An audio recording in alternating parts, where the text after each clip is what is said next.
ต้นไม้ของพ่อที่หน่วยพิทักษ์ป่าเขาช่องลม7 โมงพอดีอากาศวันหยุดวันเสาร์วันนี้แวะมาดูแลต้นไม้ของพ่อวันเสาร์อาทิตย์ก็ได้รบกวนพี่ทองใสช่วยตัดหญ้าให้ขึ้นคุมไปหมดเลยตอนนี้ก็เริ่มเห็นต้นไม้ของพ่อบางส่วนแล้วนะครับ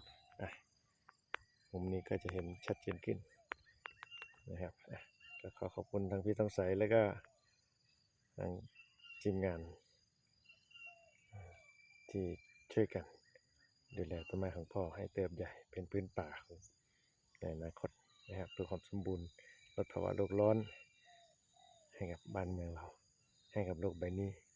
ได้ไม่มากก็น้อยนะครับด้วยความตั้งใจที่เราปลูกเอาไว้ในวันพ่อ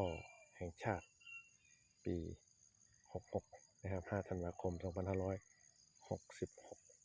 นะครับเป็นการ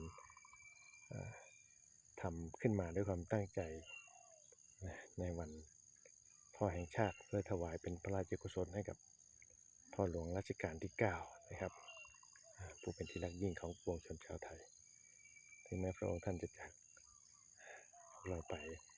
หลายปีแล้วตั้งแต่ปี59ความดีของพ่อก็ยัง